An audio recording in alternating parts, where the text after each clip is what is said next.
looks like we got most of our group at this point. Hopefully a few more people will be joining us. We did kind of take a break. Actually been 4 weeks since we met. And just to, I think everybody, we'd sent a note out, but 2 weeks ago, I guess we didn't feel like we really had enough material for an agenda to warrant taking all of taking you away from work and other things you need to do. So, and during that time, actually, Jason and I and Dennis and Ron, actually, we keep in pretty regular contact, watching the numbers and kind of seeing what's going on. So knew that we could always come back together if we needed to. So we have seen, I think everybody's been aware, at least locally, we have actually seen some reduction in some of the numbers, specifically in Gary, Riley, and the western part of Pottawatomie County. We have seen an uptick in the eastern part of Pottawatomie County. Riley County specifically, we've kind of pretty consistent number. There are new cases every day, but it's been very manageable, pretty moderate. We are seeing a huge uptick in some other areas of the state. And we actually, between Monday and Wednesday this week, we had the most new hospitalizations that we've had in the state with COVID for over 2 months. So that's a little troubling in some other communities. So we have seen the decrease in the positivity rate. We're now sitting at Riley County, the rolling 14-day positivity rate is down to 9.6. That's down from 10.4 last week. And if you go back to late August, around the same time, or about August 23rd, our rate was actually 34%. So that is a good thing to see. We have a lot of updates to get to this week. The Riley County Health Department, I think everybody's aware, did a drive-through vaccine, or what am I saying vaccine? Sorry. Drive-through testing last week. We're hoping for the day of a drive-through vaccine, but that day is not yet here. And we actually, I believe there is now one again getting scheduled for hopefully next week. So anyway, I get an update on that. We do have some updates from K-State. We've got some updates about Spark funding and just a few other things. We have not seen any major changes in health orders for our 3 counties over the last several weeks. And I think, just again, as we're now October 8th, I think people are starting to look ahead, thinking about how they might alter their plans for the holidays and like the Veterans Day parade, etc. We did want to kind of start talking about that because we really do feel like we need to start looking ahead and thinking about what we can do and in the little bit more future from a recovery standpoint. So Dennis, could you do our roll call today, since we've given everybody a few more minutes to get on, and then we'll get started. Be glad to if everyone wants to hit their unmute button. Maybe out of practice since we didn't do this for the last 4 weeks, but good to see everyone. Let's start. We got Jason Smith and Bob Koppel, and we'll do Carla Hagemeister. Good afternoon, I'm here. Great. Lisa Sisley. Here. Ed Callis. Here. Robin Cole. Dr. Ryan Knopp. Linda Cook. Hello, I'm here. No. Dennis Butler. Here. Mike Dodson. Dennis Cook. Yes, sir. Gina Scroggs. Here. Mickey Dean. Kara Hawley. Kelly Laub. Cheryl Grice. I'm here. Shiloh Heeger. I'm here. Fanny Fang. I'm here. Karen Hibbard. Present. Lonnie Baker. And Commissioner John Ford. Present. I think someone's jumping on here. And Commissioner Dee McKee. Commissioner Keith Asher. Julie Govert-Walter. Kelly Pasco. Dr. Sagan Chase. Lieutenant Colonel Terry Kelly. Steve Elstrom. Steve is here. Kelly Pascal definitely will not be, and I'm not sure about Colonel Kelly. All right, thank you. And I know we've got Ron Fear and Christy Rodriguez. And I think there's a couple more looking to get in. So we'll turn it back over to you, Bob and Jason.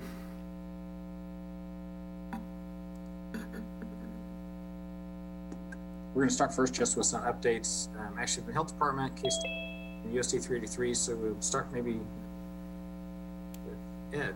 There you go. Ed, you got the mic. Did you have any specific questions in mind? I know that Dennis asked about the childcare activity, and since our epidemiologist Andrew has gone, my ability to do a lot of extra stuff outside of health department work has not been so good. So my goal is it's slowed down a little bit because we've hired somebody to do his position again. But I have not been able to do much. So if I can't get anything started soon, I will be looking for some help to help me get things organized so we can actually move forward. I think Bob has already said a bunch of the stuff that the health department would talk about, the percent positivity and all of those other things. Our new public health emergency preparedness coordinator, basically the one who took over the job from Andrew Adams, her name is Renee Lucas, and she comes to us with a lot of experience, and she's hit the ground running. And we're working on trying to make the system of collecting and using data our own, because a lot of it was, we're basically looking for some more redundancy. So we make sure that we're not getting as many duplicates that don't need to be reported, that we're getting people in as quickly as we can, working with the system of receiving paper reports from doctors' offices, but also receiving electronic reports from the state. That has caused some consternation and concern. And we also want to get those pieces of information to our contact tracers as quick as possible. And we've figured out some new things. We've added some new people to that data process, and we're working more closely with KDHE and making sure that if we get something from a doctor's office that's not in EpiTrax, which is the name of the electronic surveillance system at the state, that we will start a case, enter that data, and then let them know the case number so they can put that lab in there. So both sets of our data are looking the same, and they get to the contact tracers within a day of each other, if not potentially sooner. So those are some of the bigger things. If anybody had any other questions, I'd be happy to try to answer. Ed, do we know anything yet about the testing next week? I do not. I think that was one question I wrote down. I heard we were talking about it at a different meeting, and I didn't know if anybody here might have some ideas on good locations. You know, I don't think that the date, there was a specific date that they were talking about because apparently there's something going on at Seco Park and it wasn't available, but I don't have that in front of me. I will look at my phone as we talk because usually somebody who's listening will send me a message that says when it is. But I don't know the specific date, but we're trying to find a place that would be helpful that we haven't done already. And we thought of some places, but they wound up being in Potawatomi County. I mean, they're in Manhattan, but people forget that part of Manhattan is in Potawatomi County. And so we kind of took those off the list. But if any of you have any suggestions, please let me know, whether it's by email or now. I'm going to take a list and pass that on because we've done some good spots. And we can go back to some of those places, but if there are communities or neighborhoods in town that you think would be better, I'm seeing West Loop. Since we can't do Seco Park, that might be a good option. And I know I saw Fanny pop up. Did you have any ideas? Yeah, so I've got a question for you, but I also have an idea on where. So West Loop would be great. I'm also thinking where the car museum is, where they've got that empty lot. Okay, where the old Genesis used to be? Yeah, exactly. Okay. And I do have a question. So I know that, I believe that Julie Gibbs was supposed to go online on Friday to give an update, and some residents noticed that she didn't give that live update, and so I've received some notes of frustration about that. I was wondering if you could just clarify on what happened and what is the plan. You've frozen on me. Oh, can you hear me now?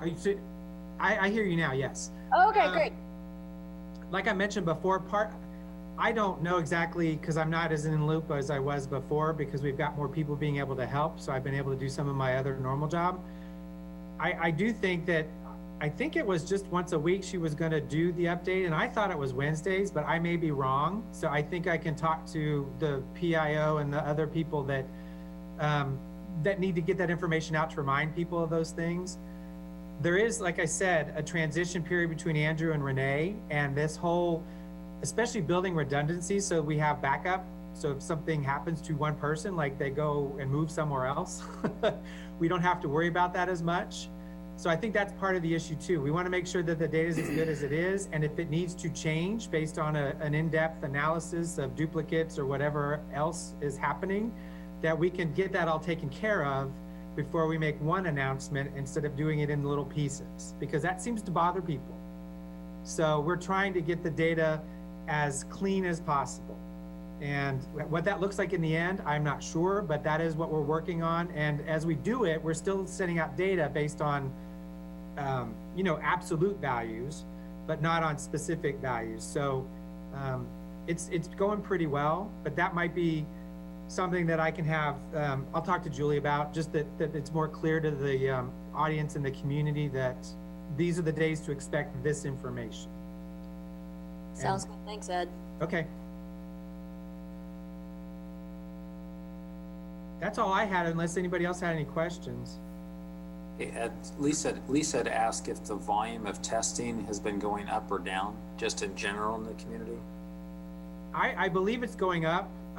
One of the things I noticed when we start working on more on this data, especially using the state system, is there are a lot more negatives that come in that we don't get directly reported to us through the doctors. We'll get them through that state system, but they don't come in on the day that they're reported potentially weeks and months after the actual test took place. So now we're doing daily, and especially because we report once a week on the percentages, we're doing weekly gathering of those negatives. So as far as the absolute increase of the negatives, I'm not sure. I do know that we have more now than we did before in general, because that's helping our percent positivity seem to go down quicker, because there are tests that we either didn't know about, or they're coming in lumps like they do with these clinics.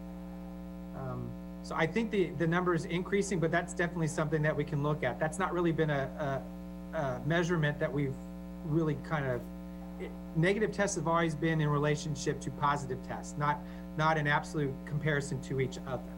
So that's not really anything that we've looked at specifically that I recall, but we can look at that and see, because I do think they're going up.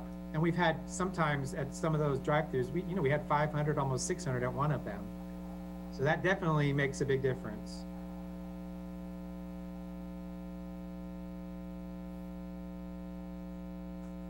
So is there anything else for Ed from anybody?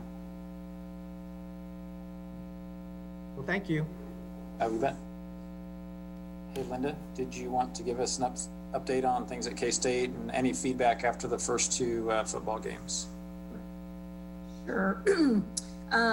For our positive testing, or our testing at Lafine, which covers students, faculty, and staff that are going through Lafine for their testing. Last week we did 739 tests. There were 35 positive and 704 negative, for a 4.74% positive rate. And that positive rate continues to, we're moving in the right direction. About a month ago, it was about 13%. Then last week it went down to 5.4%, and this week we're down to 4.75%. We are doing more to provide some incentives to get more students to do testing. We started out with maybe 800 a week in tests, and we've got the capacity to do, at least, say like within Lafine itself, where we could be doing about 350 tests a day. But we are keeping the schedules fairly full, but we're providing more incentives because we'd like to get that number up. But right now it's been hovering in that 750 a week tests at Lafine. And we do send all that information, so it's actually reported in Riley County Health Department numbers. As far as isolation and quarantine, as of last week, we had 185 students in quarantine and 52 in isolation. And again, every week students start to roll out. Some go in and some roll out. So, but that's where we are today. We have enough space for quarantine and isolation. Obviously, should the numbers start to spike again, and knock on wood that they won't. We are developing plans for commencement because that'll be another event that brings people in, from outside the area, and we'll be getting people together. It'll be done a lot differently for the fall semester, where we're going to break them up into smaller groups and have more of them. So it'll run Friday, Saturday, and Sunday based on smaller groups so that we can maintain the social distancing in there. After the first home football game, and again, there was a pretty rigorous plan in place that Riley County Health Department approved to maintain the social distancing, requiring the mask, doing the disinfecting, no tailgating, and there were no spikes as a result of the football game. I know some people had registered some concerns maybe the second week when we won the football game. They saw more people down celebrating, not on campus. It was kind of out in the community celebrating, but it's probably a little too early to know some of the numbers there. We're certainly not seeing it right now yet in our numbers.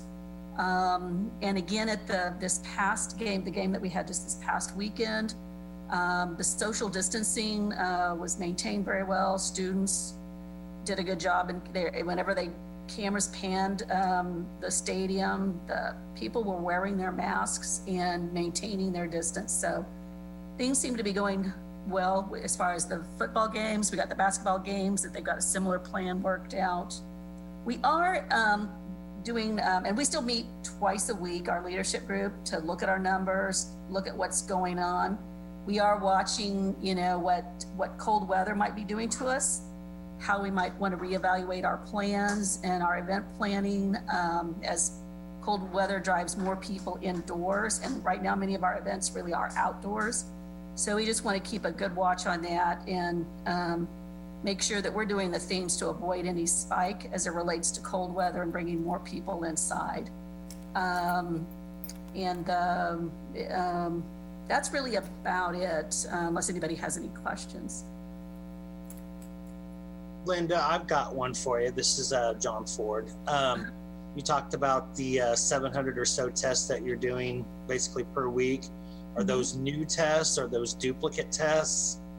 Would you have any of those numbers if either one of those were the case?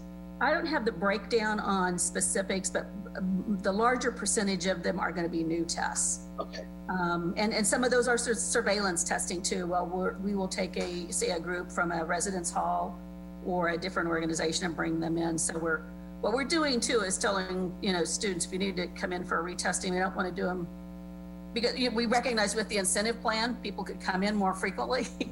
So we're saying it has to be at least 2 weeks before you're retested. So unless you're in one of these quarantine or isolation situations, so. Thank you. Mm-hmm. Linda, I have a question about international students.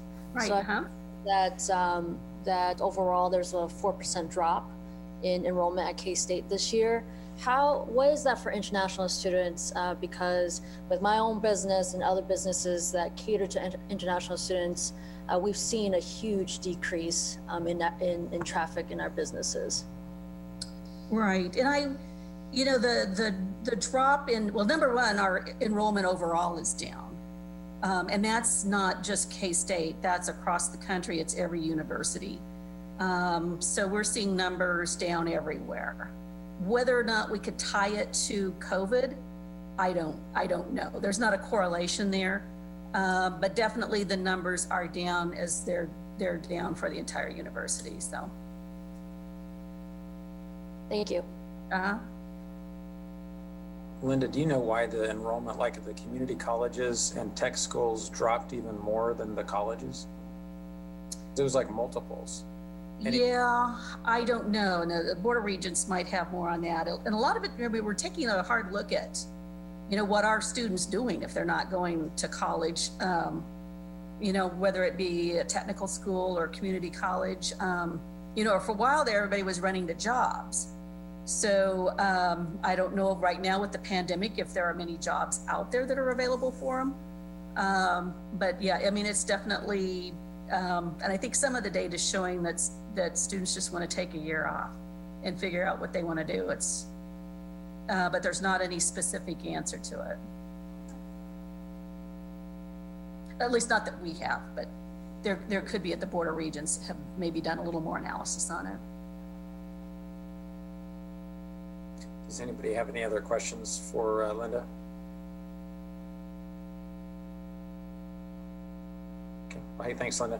We're going to take a quick pause on our planned agenda. I know Dennis Butler, you got to hop off here in just a couple of minutes. Was there anything from RCPD that you needed to update on? Just a couple of things that might be of interest. Thanks, Bob. We had our National Night Out on Tuesday night. Typically, this is a heavily driven in-person event where we have static displays of our equipment and personnel where people and kids can come up and ask questions and touch it and climb on it and do all of that. We also invited Manhattan Fire Department and Franklin County EMS, and then there were other folks that came. Starbucks was there with a station, AT&T was there. But the way we set it up this year was as a drive-through event. So this was our second event in 3 days where we had our new barbecue trailer out there with the wrap. If you haven't seen it yet, keep your eyes peeled for a future event. But we had set up cones and a drive-through where we had somebody go up to the window of the car, ask what kind of food they wanted. We pre-packaged it and then took it back in a tray or a box to hand to them, and they would take it out. All of the people involved were wearing masks. We had hot water to wash hands and gloves. We even had the health department, not the health department, the food inspector out there for our trailer to make sure, since we were just starting to use this, that it was being done properly. We doubled the amount of food from last year, which was our first time doing it because we ran out of food last year. We doubled the amount and we still ran out of food. We had a huge response from the community. It was really heartwarming to see. So that went well. And the other thing is, on our different topic, COVID positives here in the police department, we still stand at 3. We have 1 recovered. The first one and the second one, we couldn't tie that to anything in the department or work outside the department. But when the second one came back positive, we knew we'd have a third one because we had 2 employees that are engaged to be married living in the same house. So the third one did come back. We did all the contact tracing. None of their immediate coworkers came back positive. So it's been well over a week since the last one. And I think we'll have 2 recovereds here pretty soon. So I thought people might be interested to know how that's going. That's all I have, unless there's any questions. Okay, well, hey, thank you, Dennis. And then Carla Hagemeister, just to give an update on 383 and what we're seeing with our school district. I am, and I'll just close out I know Director Butler just got off. Patient number 1 from the RCPD was kind enough to share it with his spouse. So he is recovered and back to work, and I was able to go back to work yesterday. So it's not a joke. It's not a fun experience for anybody. So anyway, we did have a board meeting last night. We are still in our hybrid model that we've got schools that are, or students that are attending school remotely completely. We have students who are attending the hybrid, which means they're attending 2 days. And then we have some special populations, our higher needs special education populations that are possibly receiving more days in school because they have those specific needs. Of interest from our meeting last night, I think I can share content if you guys don't mind if I hop onto the website for the school district really quick and show you guys something, just because I think it might be helpful for folks to see where to find this piece of information. Let's see if I can make it happen. So this is the school district's main page website. And if you scroll down and touch on the Learning Through COVID-19 button, that will take you to our subpage that has all of our bigger points for what's going on with COVID. From there, let me make sure I can find it. If you scroll down on the left-hand side, there's the data dashboard. And this is similar to what we have seen previously, or what we've talked about before with gating criteria or data that we're using, but we have kind of beefed it up, working with the health department and with the physicians task force that we have, looking at what information is really most important for us to be evaluating and making sure that we're getting it from the best source. So we're talking about or working on and looking at more information than we were initially from that first gating criteria that we had. A few changes, just so that we're all kind of level set about information, is that we are taking our data from the Riley County Health Department. Kind of like Ed was talking about, and as we've all kind of seen over the past few months, there seems to always be some disparity between if you go to the KDHE website and look at Riley County information, and then if you look at the Riley County Health Department website and look at the information there seems to be always some differences. And I know from our conversations, one of those differences is that in our data here at Riley County, we include the antigen tests, which are being used pretty frequently in some of our physicians' offices, versus the KDHE website or data tracking system is only using or tracking the PCR tests. So we really felt like we would get the best information locally working with that relationship. So Michelle from our district is working with Renee at the health department pretty tightly to make sure that we're getting good information that gives us steady and consistent information so that we can look. So I'll let you guys can go back later on and look at this information, but we're looking at more information. Like I said, we're looking at the overall county incident rate, but then we're also breaking it down so that we can have access and people can see week after week that trend. So which way are we going? We're looking at our student attendance rate, so how many kids are absent, and we're looking at our staff absence rate or attendance rate, because if we don't have staff, that obviously impacts our ability to provide services to our students. There's the week-on-week numbers of new positive cases, so each of those weeks is a discrete, it's not an overall, it's a during this week there were the week of September 27th, there were 5 students who tested positive and 6 staff members who tested positive. That staff number includes teachers, transportation, food service, so it's an inclusive number. It's not just our certified or our teaching staff, it includes across the board because all of those roles are important and can play into it. We're also now keeping track of how many students are being quarantined, maybe because they have somebody in their family is positive or they've been exposed to somebody. So we've got our quarantine numbers, and then we also have our staff numbers who are being quarantined. And if you look, just looking from the week of September 20th to the week of September 27th, it went from 53 to 85 for students, and then from staff from 22 to 33. So those 2 pieces of information are pretty important to us because those are not necessarily students who aren't healthy, they're home, or staff members who are home. We need to be able to see how the quarantines are impacting our student body as well as our staffing. And then the last part of it is similar to what we've seen before, but just kind of putting it into another different type of graphic for people to look at as far as each of those colors does not predict or does not dictate that we're in remote or hybrid or all in person. It just is simply a way for us to look and to categorize where are we in these different aspects of that. So for people who are interested in the data that we're looking at, this is going to be where it is housed.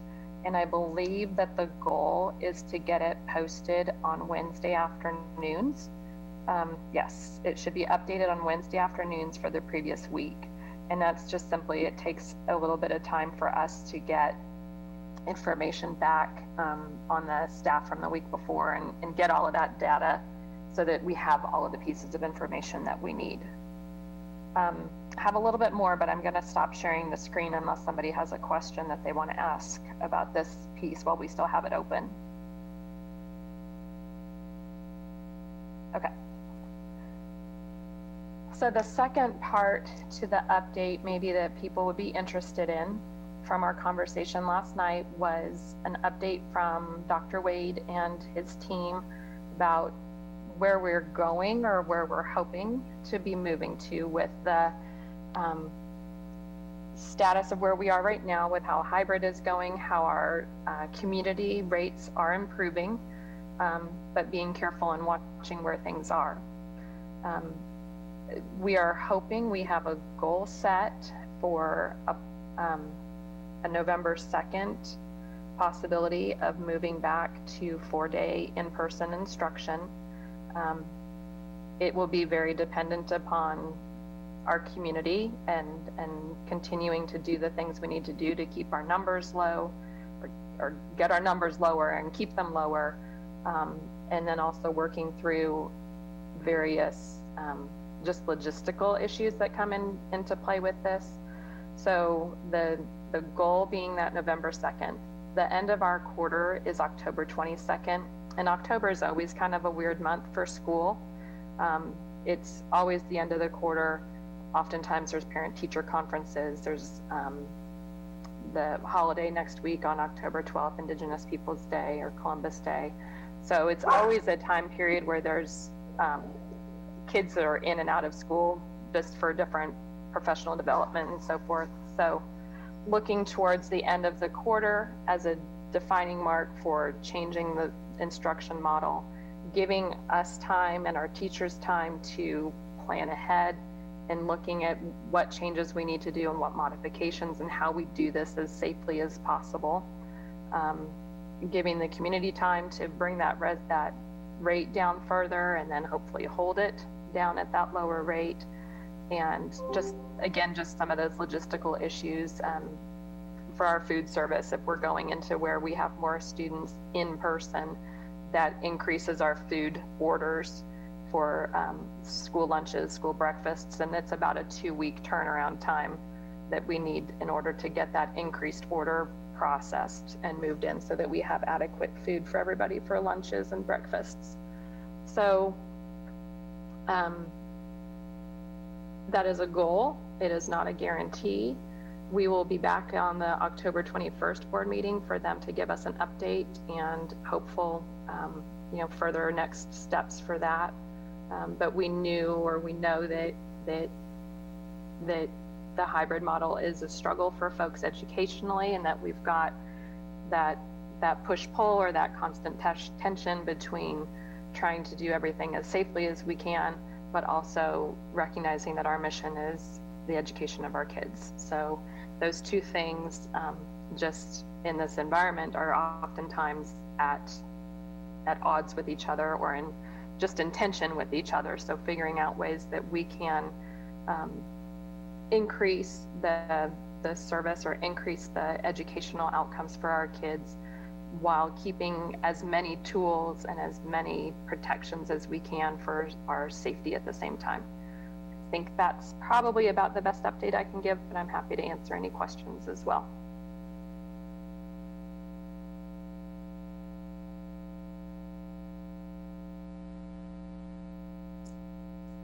Okay, thank you. Thanks, Ed, and thanks, Linda, for those updates. And I think Jason's going to visit with us some about our Spark funding and where things are. Yeah, thanks, Bob. So we've talked about this briefly at several previous meetings.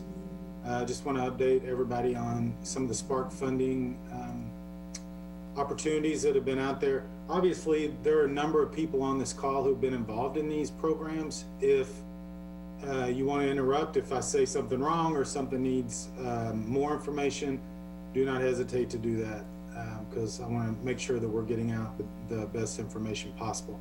So the first thing I want to talk about on the business side in particular, there were significant amount that was put into a fund at the state level under the Spark program to allow businesses to apply for working capital grants. There were a number of different categories for that. I think there was telecom in that as well for communities. But just on the business side, they had over 7,000 applications for that program in the first week. And I believe 5,000 specifically that were for the business working capital grant. They have not released, to my knowledge, and I've searched for it, official list. I've heard anecdotally from a few of our Manhattan businesses that they've been notified that they were going to be awarded funds. But at this point, we have not seen anything official. We do, so as soon as we get any of that information, we will get that out. But as of right now, we're unaware that there's an official announcement of where those funds have gone. Locally, we appreciated the county's willingness to put $2.5 million of their CARES funds into a grant program for businesses, and they asked if we would help them administer that program, including taking applications and reviewing all the documentation to make sure that it fit the federal requirements. We released that 2 weeks ago. We have received, as of today, 195 applications, and that is up to 15,000 in support. If everyone qualified for the full 15,000, and we don't believe everybody will, but if everybody qualified for the full 15,000, that would allow us to fund, to recommend to the county to fund 166. So obviously, there potentially could be some that apply that don't get funding, which would be unfortunate. But we are working on those, and there is a significant amount of documentation, as you might expect, based on the fact that it's a federal program. They are not considered a complete application until all of their documents are in, and so that we have a team of people reviewing those applications and then contacting those businesses to let them know what they lack in terms of getting in all their documentation. Once those are in, they will enter the queue, and that will be how we submit it to the county for approval. And hopefully in the next couple of weeks, we will have our first round of those that will go to the county. So I don't know, Shiloh or Commissioner Ford, if you all have anything you want to add to that. Sure. Just and just so everybody knows, we did put a deadline for all the entities of November, the first part of November, to get back with us any funds that may not be used, so that we can see what's available to be reallocated, so that we do use up all of that money by the end of December. So some of those applications, if they aren't funded right away, there's the potential that they still may be funded when we do that reallocation. We've received some reimbursement requests, and we're in the process of reviewing those right now. And so we're hoping to get those out here in the next couple weeks, but we're working really hard with all of the entities to make sure that we make the best use of the funds that we've been given. Thank you for that. I will tell you, on our end, we have 8 people who are reviewing documentation on the business loan. There is also $500,000 that was set aside for nonprofits, and that's being administered by the Greater Manhattan Community Foundation. And Dennis, did you have any updates on that? Yeah, I did talk to Vernon Elaine from the Community Foundation today, and I think they met with a few nonprofits yesterday. The key piece of information was they said their 500,000 is also open to churches and houses of faith. And so they have not exceeded their 500,000 yet in applications. They're still taking applications through November 2nd. So if you're a nonprofit and meet the criteria, be sure to go to the Community Foundation webpage, and they have all the grant information and application information out there. So they're still taking applications, and would love to hear from our nonprofit and faith communities. Okay. Commissioner Ford, I see you unmuted. Is there something you wanted to add to that as well? No, actually, I was going to say that we had that 500,000 for nonprofit, but you covered it in your conversation.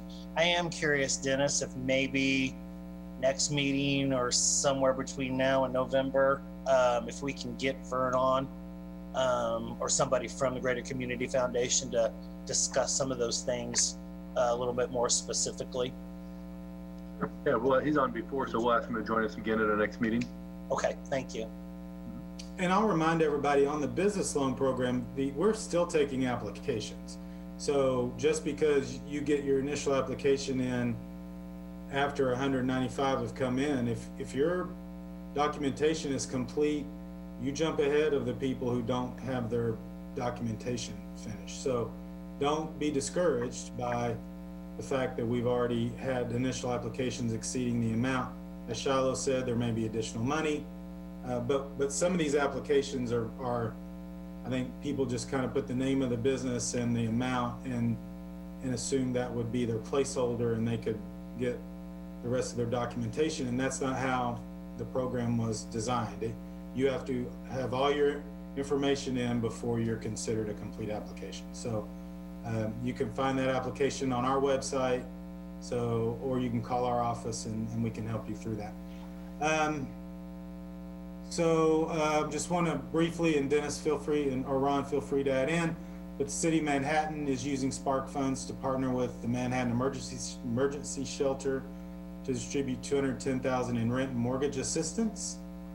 The program has already exceeded its funding amount, but the city is looking to see if they can identify more Spark funds or use other federal funds to address the large demand for this program. Dennis, did you have? I was going to chime in on that a little bit, is that since the Spark funds doesn't have as many restrictions as the traditional HUD CDBG funds, where there's income requirements and things, there's a little bit of income requirement for these Spark funds, but we really are seeing the demand and need and how our community's been impacted by the job losses or furloughs or reduced hours. And so this funding, MESI at the emergency shelter, pretty much overrun with some requests.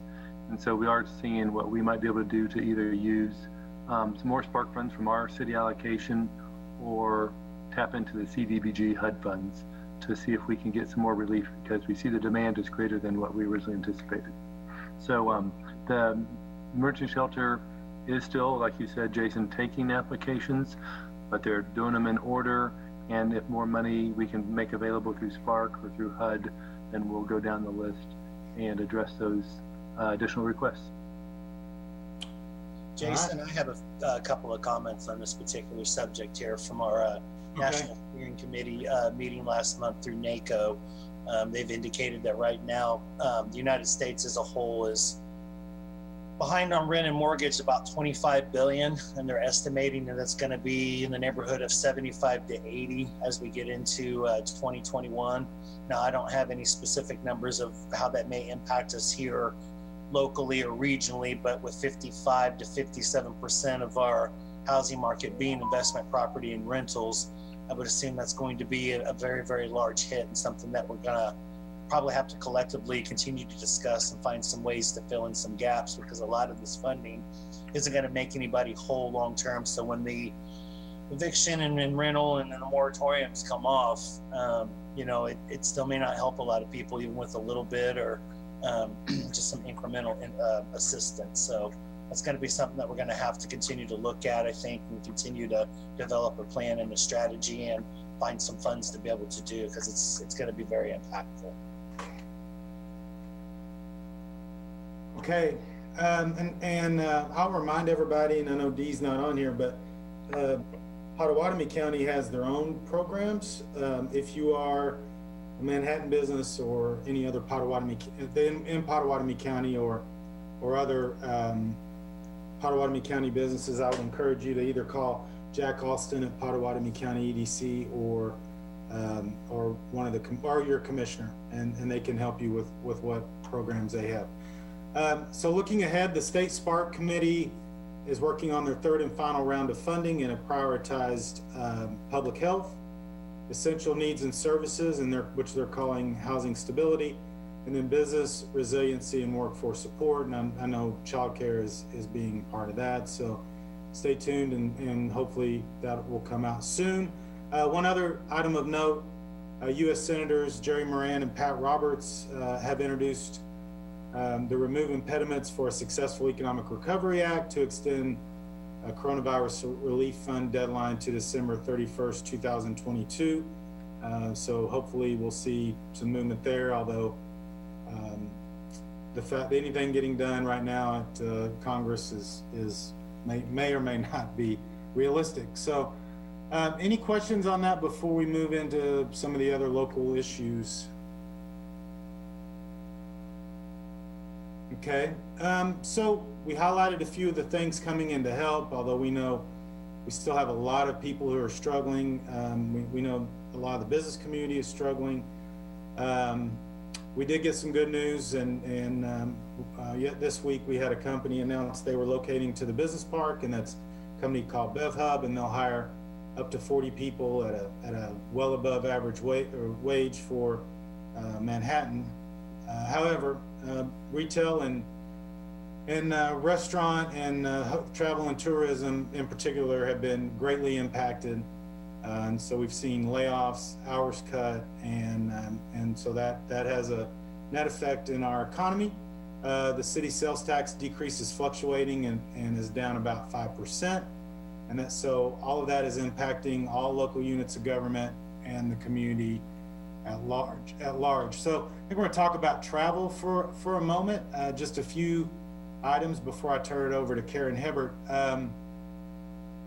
We recently learned that KSU is ending their travel and meeting planning for the global campus. So that's, as meetings are decreasing, that's obviously an area that I think could be reduced. American Airlines continues to reevaluate all its routes, including Manhattan. American Airlines used to do flight schedules in 3-month plans, and now they're only making flight decisions on a monthly basis. Employment, ridership, and MHK are down more than 56% compared to last year. I think that's pretty standard across the board. American is still committing at least 2 flights a day from Dallas on their larger regional jet, but the Chicago O'Hare flights have been discontinued through November, and the December flights are looking to be limited, given the lack of federal funding action to bolster the airlines. And so we still see the debate going on about that. This, coupled with reduced capacity at football games and overall decreases in events and conferences, is taking a toll. Karen Hibbert with the Manhattan Convention Visitors Bureau has put together some information on local impact, and so I'm going to turn it over to her. I think she has a few slides for the group to consider. I do. Thanks, Jason. And I will share my screen so that this is a bit more for everyone to see. Can you see it now? There you go. So we keep track of how well our hotels are performing. Through September, week to week, you can see that we continue to have a downward turn in our hotel occupancy, the last week of September being a 47.7% hotel occupancy compared to almost a 75% the year before. So for 29 weeks, we have consistently looked at this downward arrow. You're going to see the first quarter, you can see right here, the week of March 18th through the 14th was 2A basketball, and we concluded that. I love basketball, so this was in the midst of the Big 12 tournament. On that Friday, we ceased the 2A basketball tournament here, and you can see what happened in full force. Then this would have been spring break week, and then the following week of March, first quarter, highlighted what was really our lowest time is in red. Second quarter, March through June, those downward arrows were there. This is what's concerning. Sunday's always a low time in our hotels anyway, but I have never, ever, ever, even at the holiday time, seen a hotel occupancy at 10%. But that's what we were looking at in the second quarter. Third quarter, didn't get much better. We did have a glimmer of hope the 9th through the 15th of August. We actually hosted a golf tournament, and many of those folks were playing in town that week, as well as there was some military training that was going on. So you can see that that gave a little boost, and we had a 60%, almost 61% hotel occupancy that week, which we got real excited about because you can see that that was pretty comparable to what it was in 19. We did have that second week, or that Monday of September the 7th, we had a 20.9% hotel occupancy. So this again just shows month to month. If we were looking at August to August consistently year after year, this is as close as I can get you through our STAR report that through the month of August, our hotel occupancy was almost at 49%. And then year to date, how well are we doing? We're running at about a 41.5 or almost 42% hotel occupancy. We had estimated that we would be down about 30% compared to years past, and I think that we're looking at that to come true. This is a chart that just really makes me sick. We have put together what this reflects meetings that we work directly with. Not all meetings go through the Convention and Visitors Bureau. Some of them go directly to the hotels. Some of them are held, might be day meetings, but these are the ones that the Convention and Visitors Bureau works consistently with. You can see year after year, traditionally, mid first quarter, second quarter, and the latter part of third quarter are strong meeting months. Look at this, second quarter, reflecting when we were really in the height of COVID, all meetings ceased to exist. They were moved back or went virtual. Third quarter, we had one meeting that went through our office. What's our bright spot in Manhattan? And that is that of sports. We are quickly becoming a community where running, biking, outdoor activities, organized outdoor activities are very important to our community, and certainly I think you will agree with me that those sporting events that we are aware of, and these do not reflect Kansas State athletics, these are just Manhattan Running Company, ball games, those kinds of events that have happened, and through the third quarter, we have hosted 12 sporting events. That has an economic impact, that is a strong economic impact, but nothing compared to about half of what we have seen in the past. So with that, I certainly welcome any questions that any of you might have. Hey, Karen, this is Mike. I think the hotels probably are the same nationwide and probably statewide, but do you see anything across the board where conventions are occurring in maybe the larger cities, or is it relatively the same as our experience? That's a great question, Mike, and I can confidently tell you that we do see glimmers of hope from time to time, but overall, people are still meeting virtually. There's still just a hesitancy to come together. We have done our best in putting out information about the conference center expansion. In fact, we're working on a splash virtually. When that is absolutely completely done, we're waiting on some air walls, but no group wants to be the group that comes together and is the group where there might be a spike that would occur as a result of that. Our properties have done a great job of making sure that social distancing is in place, that sneeze guards are put in place, or food guards are put in place, depending on if they are choosing to go through a buffet line or however that food might be distributed, if there's a meal involved. But I think overall, our community reflects what you're seeing nationally. There's just a hesitancy for people to gather at this point in time. Thanks, appreciate it. You bet. So Karen, I don't want us to, we're not in an advocacy position on this. It's just, this is a strictly information question and answer. You're aware of some meetings who have chosen not to come to Manhattan, but have gone to maybe some other Kansas cities because our mask requirements are slightly more stringent than other cities, correct? That is true. I know for a fact of 3 different conferences. We learned last week of 2 that went, and we had known of another one that had moved prior to that. And that's because and again, I'm not saying it's right, wrong, indifferent, I'm just reporting. Right. Because we require you to wear a mask even when you're sitting 6 feet apart, if you're not eating or drinking, whereas there are some Kansas cities who have chosen that if you are sitting 6 feet apart, you can take your mask off. Is that That's correct? That's correct. All right, any other questions for Karen? This is kind of a general, this is Kelly. I'm just kind of a general question, and I guess it could pertain to any business owner, and, you know, maybe for the, you know, our travel industry, Karen.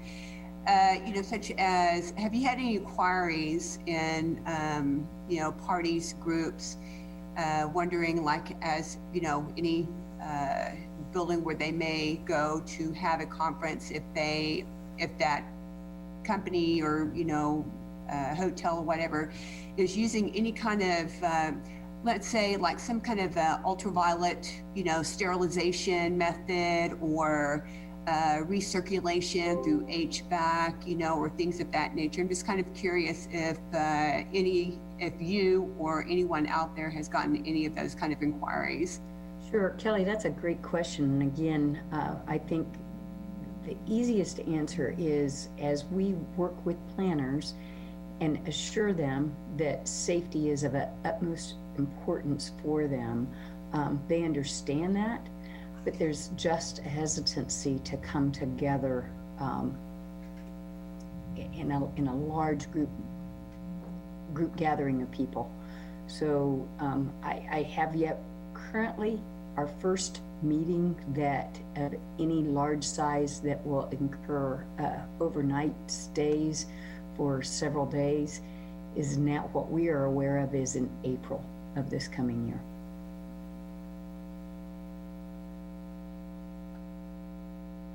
Okay. Any other comments or questions specifically as it relates to travel and tourism?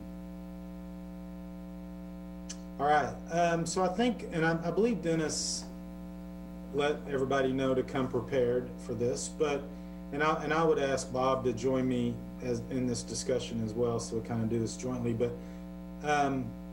we get asked a lot. I know Ron does, we do, I'm sure other folks do as well. You know, we know we have businesses on the edge in terms of their capacity to have long-term sustainability.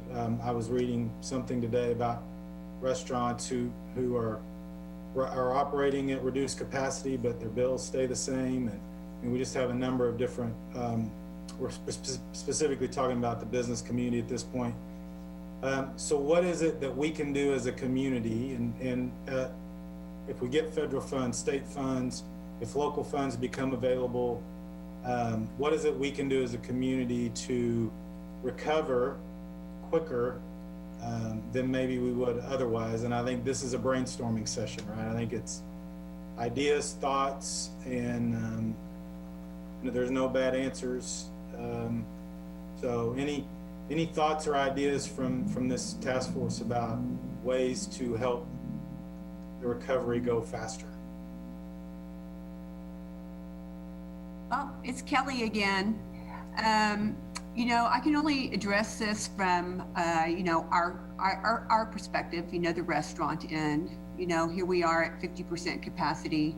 You know, we held off, you know, opening for dine-in up until about 6 weeks ago, didn't make it, really kind of any kind of a public announcement.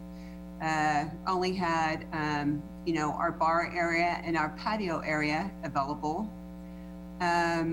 We have now opened, into our dining room, and we do have one banquet, what you would refer to as one banquet room.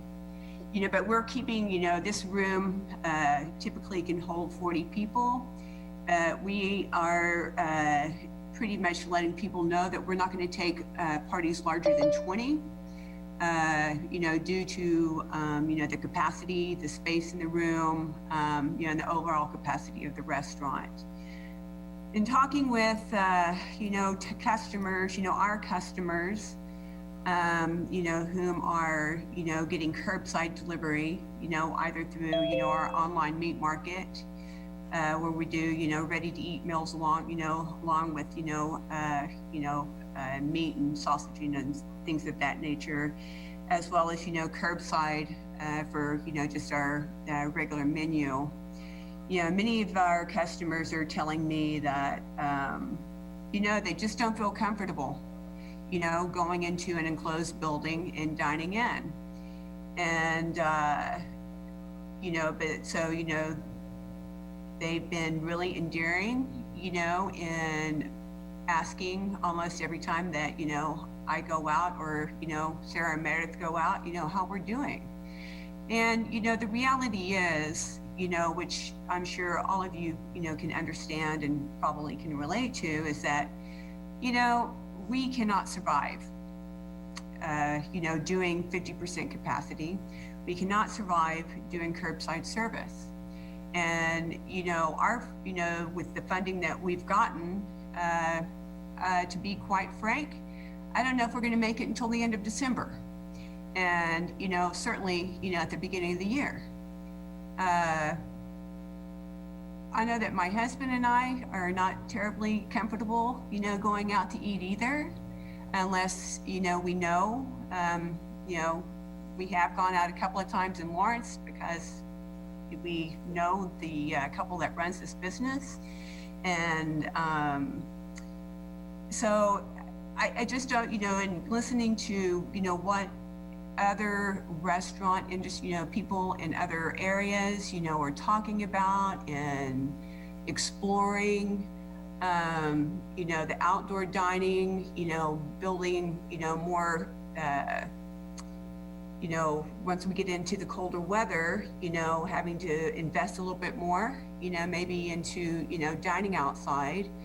But once again, that was one of the inquiries that I had that I brought up, about the UV lighting and the circulation system and the HVAC, and things of that nature. Those are expensive investments that we can't afford to do.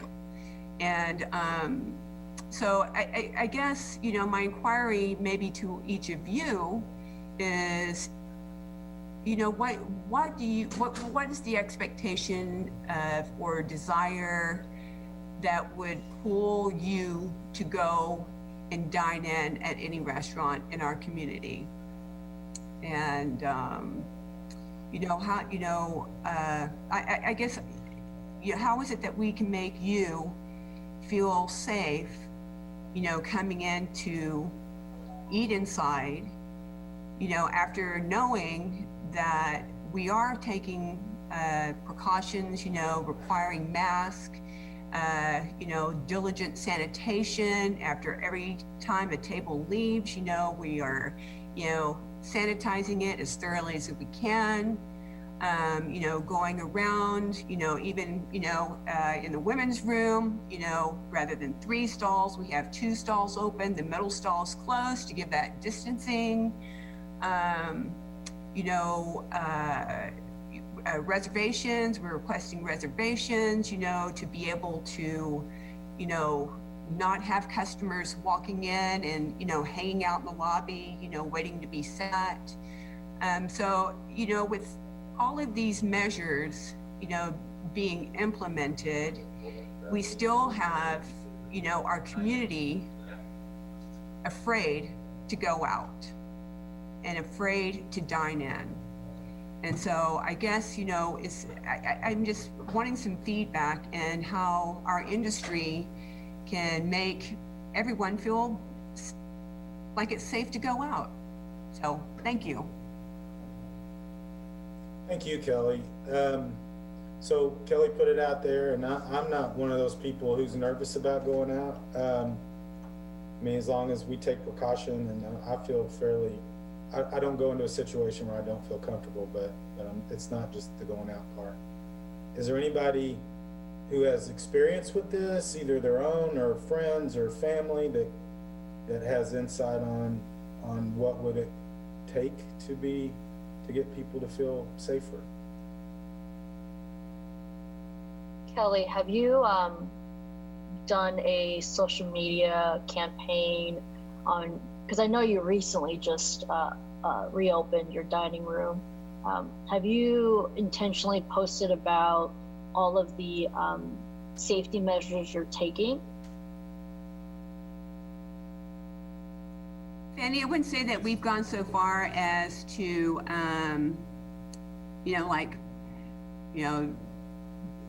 talk extensive about that, and like maybe do a video, walking customers through, the process of things. I know that there's been a few times when I've had customers come to pick up, their, curbside service, during the day when we're not open to the public. I have invited them in, to come in because they've expressed, how hesitant they are, about doing dine-in. I have brought them in to show them, the updates that we've done, how we've reconfigured the restaurant, how we, what our, protocols are, on sanitation and expectation from, staff, as well as expectations of, any customer that walks through the door. Any customer can't leave the table without, putting their mask on. We are, pretty diligent about that. You come in without a mask, I'm there handing you a mask. So, I think it's just, it seems to me that, the CDC just doesn't help, the fact that, we feel like we're under attack. The CDC is telling, the public, don't go to restaurants. And so, it doesn't help that, you have that backing, and squashing, the opportunity, our opportunity to thrive. So I don't know, maybe do we need to, look at doing, for our community, or, I'm just throwing this and just thinking off the top of my head, do we need to, kind of do some kind of a, campaign, within our community, and getting behind, the restaurant industry, and, and getting that out to, the public, and, encouraging them that, yes, these, businesses are, safe, and they're, doing due diligence, no different than, what with the MHK, safe, thing. But yes, so to get back around to you, Fanny, we have not gone as far as doing our own singular, social media campaign on that. So thank you for, talking about that, though. Yeah, I think that would be helpful. I have gone out and eaten at restaurants, dine in and to go.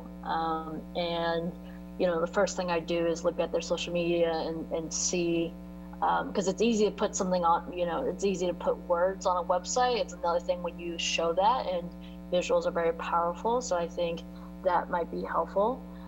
The other thing that you said that I really think would be powerful is, I agree that if we were to be more intentional on some PSA specifically for the food industry, since since our community is so talented and gifted in the restaurant industry, and so I'd be curious to hear what support could be given to local restaurants who are practicing safety precautions, and how we can, show that although that we understand the concerns about the virus and we're taking it very seriously, but there is a way to continue enjoying the foods that are being served in our community in a safe manner. Dennis, I think you unmuted. Did you have something you wanted to? Yeah, it really fits into what we're talking about, and I think it really fits into what Kelly is asking. Right now, we are under ordinance number 18, and really the only businesses that are restricted are bars and restaurants. And I think just having that cloud on top of these businesses does not help. I think everybody knows we have a masking ordinance. Everybody is under the the rules and guidelines of being clean and spaced out, and I think that's enough. And I think that we could go a long way. That the county could go a long way by reviewing ordinance number 18 and consider dropping the restrictions like that on bars and restaurants, which is completely different than ordinances that are on every place from a Target to a Walmart to a grocery store. Everybody is under some sort of rules and restrictions, but bars and restaurants have got their own. So I would ask that you take a look at that, and I think, Kelly, hopefully that answers a little bit of that. I think if the county would drop specific verbiage on bars and restaurants, it would go a long way. We have here recently, a month or so ago, we asked to get a citizens group put together to help look at these ordinances, and I know Jason Smith, you were involved in this, and we and Gina from downtown, we got some people together, a really good group of people, and since they've been put together, they've never been contacted once. Nobody's talked to them to ask them, you're business people, give us some input. I think that's where we need to make a change. And I piggyback off of Dennis there for just a second. I did want to mention that we do have that 8-member panel business group. Maybe it is time to convene that maybe separately and start letting some discussions go on. That's a group that's from not just the different business sectors, but the different sectors within those businesses. We have travel, hospitality, bars, restaurants, small business, chain businesses, all kind of included in that. Something that I reached out to Jason to kind of put together, and I think he did a great job doing that. And I think maybe this is a time where we can start kind of using that and allowing those discussions separately to see where they go, both not just in the short term, but maybe even develop a longer term plan and strategy as long as things work, and maybe have a plan A and plan B if some things don't, see how we can kind of blend all these things together and get moving forward, but still doing so in a very safe and healthy manner. So that was one of the thoughts that I had coming in this meeting today, and just wanted to throw it out there and see where it goes. I appreciate that, Commissioner Ford. I will say, and Dennis brought it up, Gina and Dennis were very instrumental in helping put that together too. Gina, I have a question for you specifically because Kelly brought up outdoor dining, and I know you're in the process, I think, still of with the platforms, and there's been some regulatory challenges with that as well, correct? It's not just about building the platforms, and have we addressed that, or is that still a challenge? Can you hear me? Yes. Okay. There has been supply chain issues. That's been our biggest hurdle in getting those platforms out onto the street. Its decking material is a pretty big commodity right now. They are, everybody's trying to get outside. So we thought there was going to be a delay clear into November, and just a really upsetting setback, obviously, but it's looking like we're going to be able to put them out starting next week. They won't look the same right now. They will be the bottoms, because that's treated lumber, and temporary sides until we can start getting that decking material back in place. And are they allowed to serve alcohol in those decks now? Because it wasn't that way when it started, correct? Yeah, we've gone through all of the legal processes from, every process. That starting in May, we were looking at ADA compliance and the state's alcohol requirements for expanding your premise out into public right of way. We've done the whole public works side and the engineering side, everything that you can look at, we've turned upside down, turned it around, and it's gone through the city commission a couple of times, and we are finally at the point where we'll be able to start serving outside, hopefully beginning next week. Okay.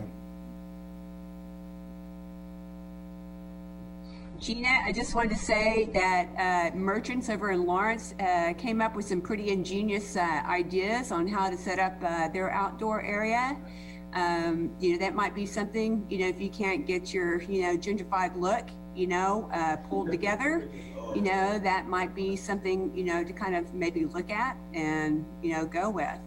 But I would also like to comment a little bit on what Gina had to say too. I think that, the city and county needs to be a little more workable in helping some of our, industry and relaxing some of the rules, on alcohol and, kind of some of those areas. I'm really hoping that the state, is going to follow through beyond January of 2021 to where we will still continue to be able to sell beverages to go.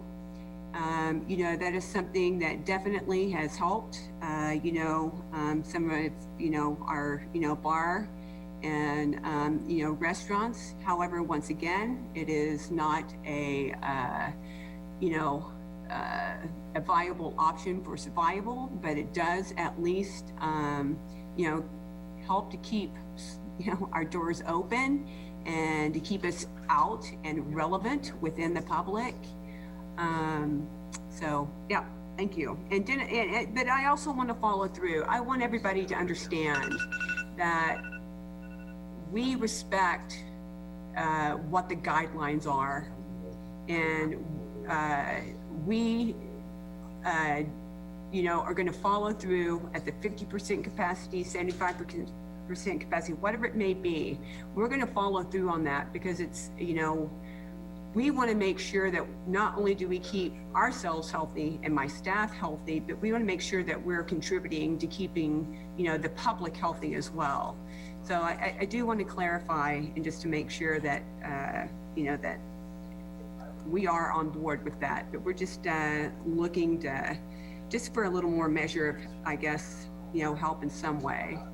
And I don't, running at 50% is not viable. I don't know if 75% would either, but, I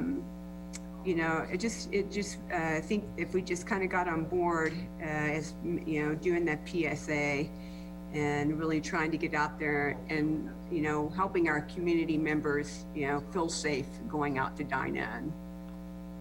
Dennis Cook, it looked like you were trying to say something and you were on mute a minute ago. Yeah, one more piece of this. I was, I was aware of this, but I wasn't sure how much it was going on. I don't know if Ron Fear is still on this. No, Ron had to jump off. Okay. Well, he was on the radio the other day and he was talking about the, you're talking about, the lack of money that's coming in, including, the transient guest tax, et cetera. But he was also talking about alcohol funds that are directly derived from the city of Manhattan. And those are only coming out of bars and restaurants. And that money turns around, and 50% of that money that gets collected on a special tax comes back into Manhattan. And a third of that goes to City General Fund. A third of that goes to Parks and Recreation. And a third of that goes to the Special Alcohol Fund that handles some alcohol awareness. And I know we were talking about that those have been really hit hard. And, and so going on with what we were talking about here is if we could loosen up the restrictions on bars and restaurants, we can also generate tax money that comes back into this city directly. And the same group of people that may be possible to help us generate that money right now, because of early closing times and restrictions. Everybody is pretty well aware of this. They just go to house parties. And so we haven't really changed their behavior. We've just taken them someplace that is not being very well, they're not very well precautioned. There's nobody worried about their distancing. There's nobody worried about their cleanliness, and they're not generating the tax money that could be collected if they were back in our businesses. So I'm just saying we need to take a look at reopening the businesses because we based a lot of things not just Kelly's business or this business or that business. It also affects Parks and Recreation, alcohol awareness, and general funds. Dennis, you unmuted. Did you? I was going to add, Dennis is right about what we call the liquor by the drink, basically, that feeds some of the revenue for the special alcohol funds, does impact the city revenue, but also the agency that we pass it through for social services to do some of the education awareness on alcohol. But to be part of the solution and to what Kelly was saying is with the MHK Safe and Open and Chrissy Rodriguez, we have the Flint Hills Safe and Open campaign. We are using some of the city Spark Fund allocation to do two efforts. One is more information about masking and how we can do and promote that safely, which will then link back to the MHK Safe and Open. Then we have our second effort with a different firm where we are doing kind of more broad global, what can Manhattan, or how we highlight what Manhattan is doing to be safe and open, to give that business confidence, to highlight that. And so all of it will drive back to the MHK Safe and Open. We have 138 businesses that have taken the pledge so far. I think we're up to 40 individuals. So Kelly, we are getting those PSAs out. You'll start seeing some of those within the next 2 to 3 weeks. And I know even K-State sent some really good job on their masking campaign and how they're promoting things for the college students. And so some of that awareness is out there, and you'll start seeing a lot more here by the end of the month. Robin, did you have? Yeah, I was just thinking about this question of how do we get more consumers either in restaurants or bars or shops or whatever. And it seems like with the holidays coming up, it's a good opportunity maybe to take a look at some kind of a campaign that's similar to what we did at the front end of the pandemic, when people had the opportunity to purchase gift cards. And I don't remember all the details about that, but there was an opportunity to make purchases that could then be used later on. Gift cards or something, and I'm sorry that I don't remember all the details about that. You could buy a gift card and the Greater Community Foundation would match it with a food gift card for a worker of an impacted business. And so I wonder if just some other kind of a sales and marketing campaign that's sort of built around the holiday season and that is about giving to other people and giving to these businesses might be something that we could look at. I think one way in which consumer confidence might be a little different now than it was on the front end is that there might be folks that would be worried that if they purchase gift cards or that kind of thing, is that business going to be around for me or for the person I give the gift card to be able to benefit from it? And so maybe there would be some kind of a way, maybe there's some kind of a benefactor, someone or some organization that would be willing to sort of insure, insure the gift cards or whatever for a certain period of time, so that if a business really was on the edge like that, there wouldn't be a reason for consumers to not want to go ahead and do what they could to support the business. So just a thought. Maybe some other folks who are in this area more can maybe use some of my thoughts as a springboard for some better discussion or better ideas. Thanks, Robin. Just kind of continuing the conversation, I'd asked the question in the chat and a couple people have answered it. So thank you for that, because one of the things I wonder about is, are the bars and restaurants butting up against, they're hitting the 50% capacity and that's not enough? Or are they butting up against, we're held to 50% capacity, but there's not enough consumer confidence, or there's not enough people with the expendable money that they're wanting to go and dine out, and so they're not even getting to that 50%. And so I think that's one question to kind of wrestle with.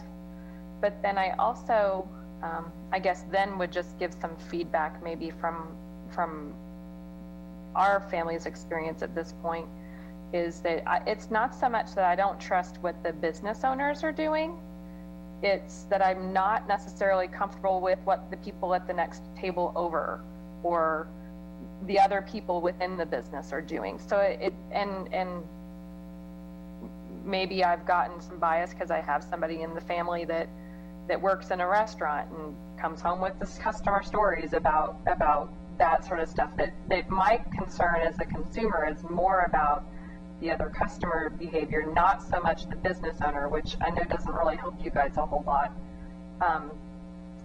And then I think the other aspect of that, when I reflect on my own family's just experience right now, is that sadly we're tired. And I think everybody's tired in a lot of different ways. And I just don't feel like we're not going out, period, as often as what we would have back in the day. And so we're just more intentional about where is it that we need to go versus going someplace just for the heck of it on a Saturday afternoon. Our habits have maybe changed over the summer months. And I do think as people have gotten more used to wearing masks and it's less of an issue, that we're getting out more than we did before. But I feel like there's just a certain amount of fatigue that's just present, and it has changed how we interact with each other. And we're not going out in groups as often as far as this family and that family getting together for dinner or something like that. I feel like that at least temporarily there's just been some changes to some of our social interactions and habits that are going to take a while to rebuild or build in a different direction. There's some other, I think, interesting things at play, and I don't want to mention any communities or names, but there is some evidence that people from outside of Manhattan, and this is happening in larger cities all over the country, are not coming to town as often, and they're buying on the internet. Well, when they used to come to town and go to the mall or go shop, they would also eat or whatever. So I think that's impacting too, is just the people not making the trip as often as, if at all, as they did a year ago. So how do we get people from outside of town interested in coming back to Manhattan to shop and eat? Well, Carly and Jason, it's Kelly again. And you're spot on. And we recognized, when this all, began and we were closed down, is consumer habits were going to change. families' habits were going to change. Going out to eat, was not going to be the same. And, we recognize that. And it just, there's, just a lot of, a lot of waves, that we still continue to face, and challenges, understanding that, that's right. People, may not want to come to, to Manhattan, because maybe, they, see what's going on, with either, the upward tick, or maybe, they live in a community where, they don't have to worry about it, and masks, are not an issue. It's not mandated. So, they're making decisions based upon, well, if you have to go to Manhattan and wear a mask, maybe we just go, someplace else, that, doesn't require, have those same kind of mandates. And I'm not saying it's right, wrong, or indifferent. It's just, we are facing, consumer change, and we just need to figure out how to adapt to it better. In some regard. But anyway, I appreciate everybody's input. So thank you. I will say this, thank you, Kelly, but since this is a public meeting, before we move on to another topic, I think we all assume that, our favorite local restaurant or our favorite local retailer will be there when this all ends and we'll start going again. Just remember, they may not be there. If you don't use them today, and if you don't feel comfortable, do pick up or whatever, and just remember that that it's particularly the locally owned businesses, because they rely solely on this community. If you don't use them, they may not be there when you're ready to go back out again. So think about ways you can use your local business, and I'm going to leave it there. Any other thoughts, comments about recovery? I just wanted to say one thing about Order 18. I wanted people to know that there are restrictions on other groups of businesses or types of activities that are not in Order 18. Just so people really realize that that's just not the only thing that's limiting people from their activities. The football at K-State is limited to 25%. The school districts have plans with the health department. Lots of other groups of people have been limited in their activities based, on being able to do events through the permitting process. There are all different groups of people, not just restaurants and bars. And people who are not restaurants and bars are also covered under 18 under the guidance for businesses and employers, which is attached to that. So it's not just restaurants and bars. I understand that that's a higher impacted business because of its density of potential density of customers, and clearly the use of alcohol. But I just wanted to remind people that there are other restrictions with other groups of people that potentially need to be looked at also, but it's not just restaurants and bars, even though they might be more impacted. That's a good point. Theaters are another one that's still impacted, correct? Is that? Well, anybody, bottom line, and the 50% limitation has been gone for a while. Bottom line is, if you can either have barriers or be 6 feet apart from people through tables, that's still allowed. So, now if you have a smaller restaurant, that's going to be limited. So it might even be below 50%, but it's not a set rule, the 50%. So, and that business group is a good plan. I helped with that a little bit, and I think those people have some potentially good input. So I hope that works out. And I do appreciate you helping with that, Ed. Oh, no problem. You're welcome. Yeah. Any other comments before we move on to our last item? Okay, Bob, I'll let you take the emerging issues discussion. So we want to talk about, kind of looking ahead. One, quite honestly, for the last 4 months, 5 months, we've been pretty focused on what can we do right now and what can we do to help right now, which is very important. But also, are there other things that we need to be looking at, perhaps a little more intermediate or long term? And are there either things you'd want on our next agenda, ideas that people have that we need to maybe do a little research around, and not to lose sight of the fact that we certainly need to work on things right now. I was like, particularly struck by Carla's comments, because I was sitting here thinking the same thing. Actually, Kelly, I don't worry about you. I don't worry about the vast majority of our business owners. I do have concerns about some of my fellow customers in the community. And that's, I think, and maybe that's something we got to talk about. How do we further build confidence in each other, and that people are taking and making good choices? But so we really wanted to just say, are there other things we need to get on our agenda for next time? Are there things we want to talk about either short or long term? Fanny?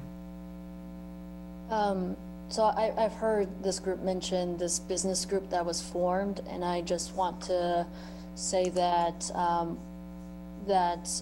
whoever's part of this, I hope that the Flint Hills, the Black entrepreneurs of the Flint Hills are involved in this, and that other, I hope rural businesses are involved in this. I think we need to make sure that when we form these groups that we're looking at this from a regional standpoint and not just for the city of Manhattan, because clearly, as we've discussed today, people who come into our city contribute to our economic prosperity and vice versa. So I just want to reiterate that.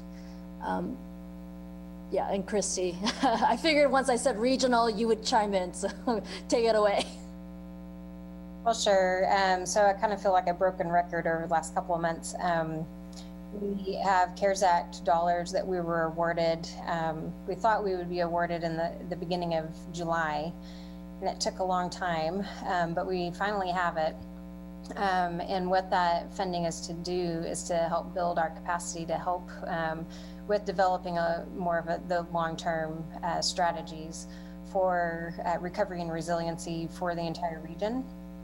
And so just last Friday, we posted a position that could help full-time through June of 2022 that can help me really start moving this thing forward. But I got to get the basics so I can have a little bit more capacity before we roll full steam ahead.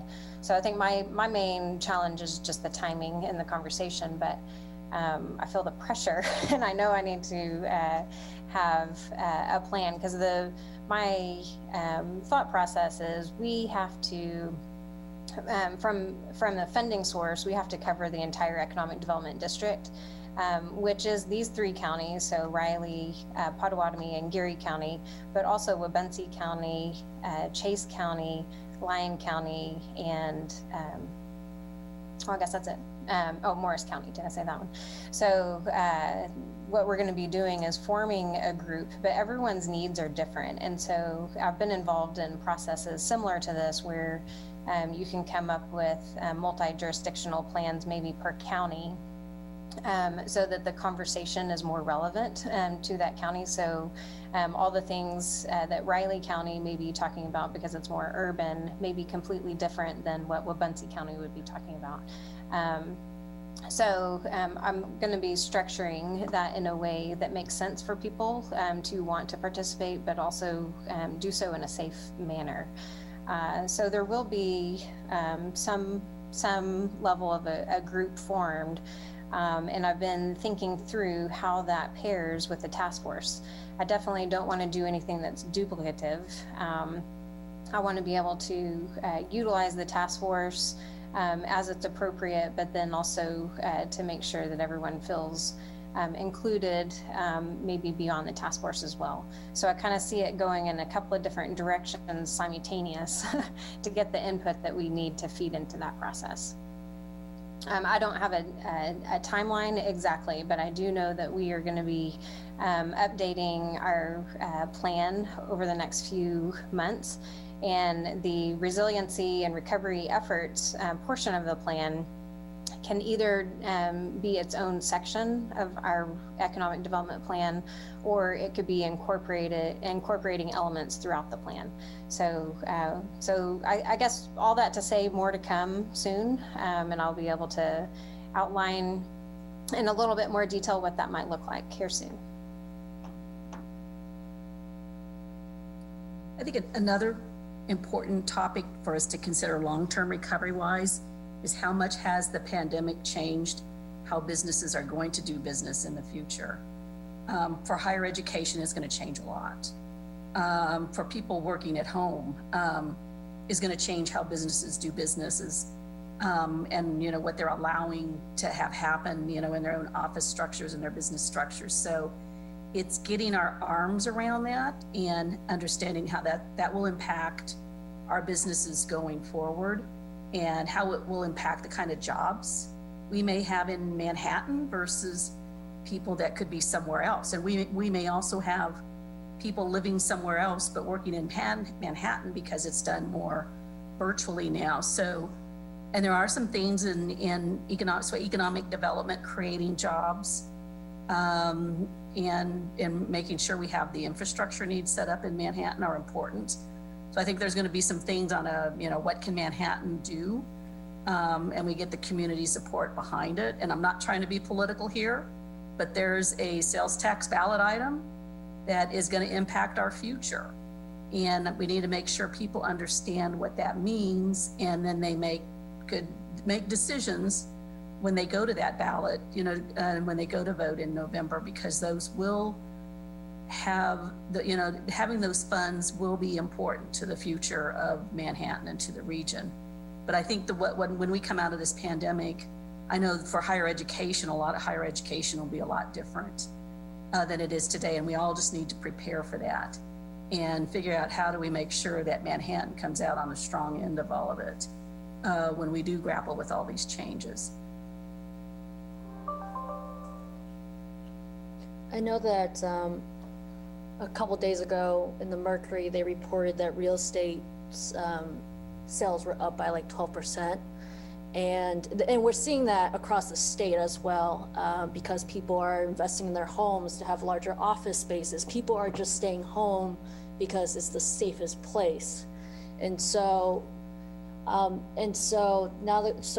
thing that I've been thinking about, because I've been seeing K-State doing a phenomenal work in getting grant funding to utilize the students, the talents that are here to help us recover from this pandemic. So I wonder if there is some support from the chamber, from Flint Hills Regional Council, to bring a group of students, even high school students and college students together to help us recover, because they are our future and they are here. And so, that could be a perspective. We definitely don't have that perspective on this task force. And so I'd be curious to see what ideas they may have, because as we've discussed today, we're fatigued, we're tired. And when we're tired, the creativity isn't there. And so, there's a reason why there are students that came back. There are reasons why soldiers are here and want to invest here. And so let's tap into that workforce and see what ideas they may have. I also just think that it might, we've talked about this before, but I think potentially breaking off into more subgroups, where you do have groups specifically for restaurants, for hotels, for grocery stores, for retail, clothing. I think that would actually be very helpful, because as we're clearly seeing, the needs are very different. And so, the people closest to the problem, the people closest to the solution. And so that would be another thing I would like to see us look into if we're looking to build a long-term plan together to recover economically.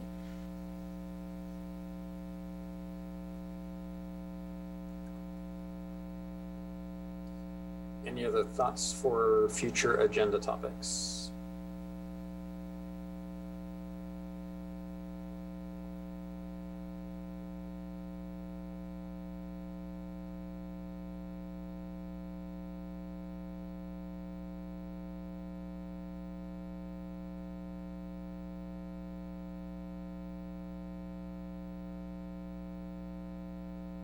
Okay.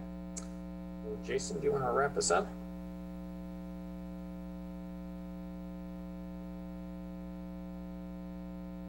You're still on mute.